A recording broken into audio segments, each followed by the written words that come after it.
This is a good one. Listen to this one first, please. Hey, Brad. Thank you for taking on all those questions. My question is about I have opened up a covered call 3 months ago with a strike price of 22.50. It's for SoFi, but the stock is hovering around for last 1 month under 20, a little more than 20, so it's much below than the strike price. And I'm about to be expiring the option in 2 weeks. And in my platform, which is Questrade, normally I see some profit when it is going to the end, and as long as is the stock price is much lower than the strike price, I should see some profit. So maybe 50% I should see, but I see all red. I'm just wondering, maybe some different Greeks I have not considered properly. But the bottom line question is, as long as the stock price remains below my strike price, I don't have to. All right. So I think what he's about to say is like, as long as my strike, as long as the share price is still below my strike, I'm good to go. I think that's what he was pretty much saying. This is a question I get all the time, and I'm going to wrap it up. I can wrap it up pretty quickly, but I think it's very, very interesting to know. Let me bring up Robinhood quick because this will make it easier to understand, I think. What these greens and reds mean, okay? And let me give you an example of, do I have just a straight wheel? Okay, I do. I have a straight wheel. So right now I'm wheeling VTI. This is what everyone gets all worried about when they first start the wheel. Right now they see that my VTI position, right? This is a 235 call option and its current value is $800. All right. When I did this, right, it's currently -8. The return for Friday, and also too, guys, this is Sunday, so we know all these values aren't exactly true. But I got $70 for this. So let me scroll down a little bit. I got $70. So I got 70. The current value is 800. All right. So it's showing me at a 1,000% loss. And when I first started trading the wheel, I would see this and I'd be like, oh my God, because we see this total return of -73. So we're thinking to ourselves, do I owe that money? Where did that money? I thought I'd get this premium money in the bank, shorty what you drank, and then it either expires worthless and I keep that money and repeat, or I get assigned the shares. That is still correct. This right here is just a representation of the premium that you got versus what the current value of the option is. Essentially, this is a loss of intrinsic value, or how in the money that option is. Because we can see 235 is my call. The current share price of VTI is $242. Okay. So that's essentially $700 of intrinsic value. Now, where does that other $100 come from? Extrinsic value, implied volatility, right? And theta working together. That essentially would be the money that would be set on fire if the buyer of this option were to exercise on me. They'd be a big dope. Okay. So, what are the hopes and dreams that I have for this? Well, because this is a wheel, I'm going to let it expire worthless unless I'm profitable by 75% or more. I never buy to close at a loss when it's just a wheel stock. What I'm hoping for is two things. Number one, theta is going to eat away at the extrinsic value, and the value of the option is going to go down a little bit. And I'll get to like how this relates to this gentleman's question in 2 seconds. The other thing I can hope for is that VTI takes a little bit of a banger this week before Sunday, takes a little bit of a correction, right? Because if I look at VTI, the last week, it had a pretty nice run. It was up almost 2%.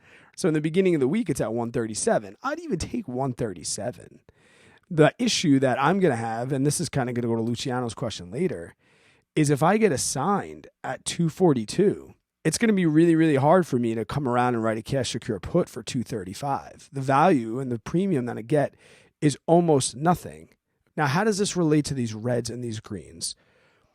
All these reds and greens do are tell you if the value, not the share price, not profit or loss, if the value of the option has been green going up or red going down.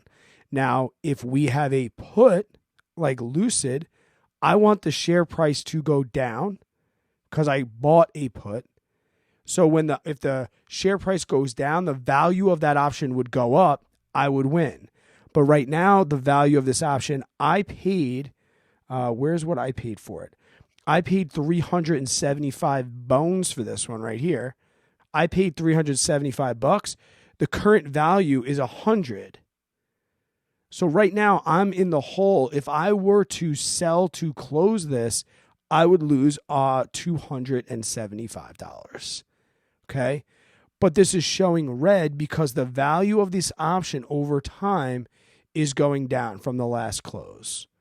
And if we look at it, it's just gone down the whole time. I just got kicked in the face. We know I talked last week why I made this lucid play. Let's go to something that's in the green. For example, Starbucks. I bought this Starbucks and I received a credit of $89. Okay. But the value of this option has gone up to $505. So the value has gone up. So it's showing green. I'm still getting kicked in the face, right? I'm still at a loss of $416. So the green isn't necessarily good for me. It's just showing the value of that option. If the value of the option is trending up, it's green. If it's showing trending down, it's red. That's the name of the game, is the value of the option going up or down.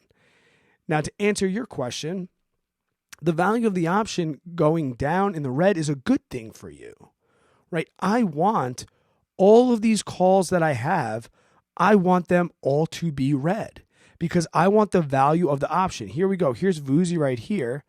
Vuzi, I have two $13 calls that are going to expire in 2 weeks.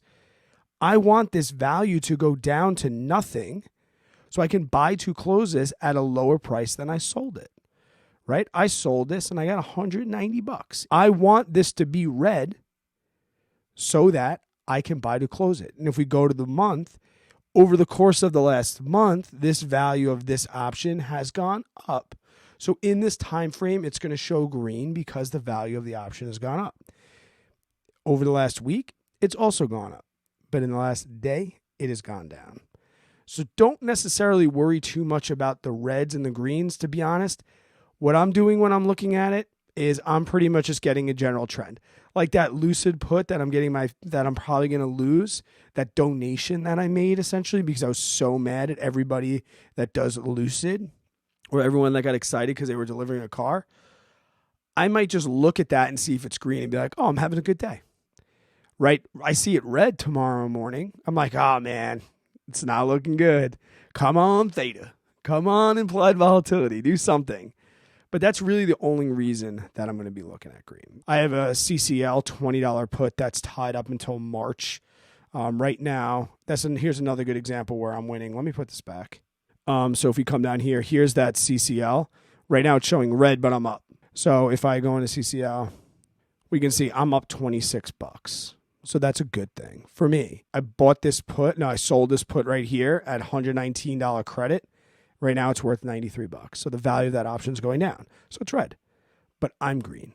Red and green is just the value of the option and how it's working. Hope that answers your question.